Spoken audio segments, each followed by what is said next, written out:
ಸರ್ವರಿಗೂ ನಮಸ್ಕಾರಗಳು. ಇಂದು ನಾನು 7ನೇ ತರಗತಿಯ ಪದ್ಯವಾಗಿರುವಂತಹ ಈ ನೆಲ ಈ ಜಲ ಎನ್ನುವ ಪದ್ಯವನ್ನು ಹಾಡುತ್ತಿದ್ದೇನೆ. ಈ ಪದ್ಯವನ್ನು ಬರೆದ ಕವಿಯ ಹೆಸರು ಎಚ್ ಡುಂಡಿ ರಾಜ್.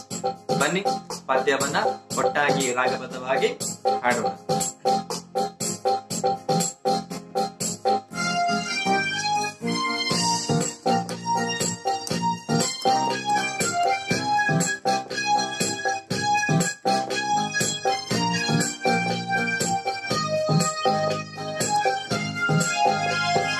ಈ ನೆಲ ಈ ಜಲ ಈ ಕಾಡು ಈ ಜಗ ಕಟ್ಟಿದ ಈ ಗೂಡು.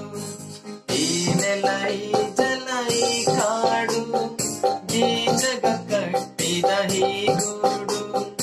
ಇರಲಿ ಇರಲಿ ಹೀಗೆ ಪ್ರಕೃತಿ ಕೊಟ್ಟ ಕೊಡುಗೆ. ಇರಲಿ ಇರಲಿ ಹೀಗೆ ಪ್ರಕೃತಿ ಕೊಟ್ಟ ಕೊಡುಗೆ. ಜುಳು ಜುಳು ಹರಿವ ಹೊಳೆಗೆ ಕೊಳೆಯ ಬೆರೆಸೋ ಕಳರೆ. ಬಗೆ ಬಗೆ ಹೊಗೆಯನು ಉಗುಳಿ ಮಲಿನಗೊಳಿಸದಿರಿ ಗಾಳಿ. ಸಾಕು ಇನ್ನು ಸಾಕು ಈ ತಪ್ಪದಿದ್ದಬೇಕು. ಸಾಕು ಇನ್ನು ಸಾಕು ಈ ತಪ್ಪದಿದ್ದಬೇಕು. ಈ ನೆಲ ಈ ಜಲ ಈ ಕಾಡು ಈ ಜಗ ಕಟ್ಟಿದ ಈ ಗೂಡು. ಇರಲಿ ಇರಲಿ ಹೀಗೆ ಪ್ರಕೃತಿ ಕೊಟ್ಟ ಕೊಡುಗೆ. ಇರಲಿ ಇರಲಿ ಹೀಗೆ ಪ್ರಕೃತಿ ಕೊಟ್ಟ ಕೊಡುಗೆ. ಮರಗಳ ಕಡಿದು ಕಡಿದು ಎಲ್ಲೆಡೆ ಬಣ ಬಣ ಬಿಸಿಲು. ಚಿಲಿಪಿಲಿ ಉಲಿವ ಹಕ್ಕಿ ಅಳುತ್ತಿದೆ ಬಿಕ್ಕಿ ಬಿಕ್ಕಿ. ಸಾಕು ಇನ್ನು ಸಾಕು ಹಸಿರಾಗಬೇಕು ಬದುಕು.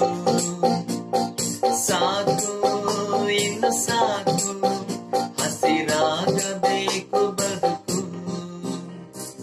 ಈ ನೆಲ ಈ ಜಲ ಈ ಕಾಡು ಈ ಜಗ ಕಟ್ಟಿದ ಈ ಗೂಡು. ಇರಲಿ ಇರಲಿ ಹೀಗೆ ಪ್ರಕೃತಿ ಕೊಟ್ಟ ಕೊಡುಗೆ. ಇರಲಿ ಇರಲಿ ಹೀಗೆ ಪ್ರಕೃತಿ ಕೊಟ್ಟ ಕೊಡುಗೆ. ರಕ್ಷಿಸಬೇಕು ಬಿಡದೆ ನಮ್ಮ ನೆಲ ಜಲಗಳ ನಾವು. ನಾಡಿನ ಪೀಳಿಗೆಗಾಗಿ ಉಳಿಸಿರಿ ನಾಡಿನ ಚೆಲುವು. ಸೆರೆನಾಡ ಚೆಲುವು ಕರುನಾಡ ಚೆಲುವು ಉಳಿಸಬೇಕು ಎಂದು. ಸೆರೆನಾಡ ಚೆಲುವು ಕರುನಾಡ ಚೆಲುವು ಉಳಿಸಬೇಕು ಎಂದು. ಈ ನೆಲ ಈ ಜಲ ಈ ಕಾಡು ಈ ಜಗ ಕಟ್ಟಿದ ಈ ಗೂಡು. ಈ ನೆಲ ಈ ಜಲ ಈ ಕಾಡು ಈ ಜಗ ಕಟ್ಟಿದ ಈ ಗೂಡು. ಇರಲಿ ಇರಲಿ ಹೀಗೆ ಪ್ರಕೃತಿ ಕೊಟ್ಟ ಕೊಡುಗೆ. ಇರಲಿ ಇರಲಿ ಹೀಗೆ ಪ್ರಕೃತಿ ಕೊಟ್ಟ ಕೊಡುಗೆ. ಧನ್ಯವಾದಗಳು.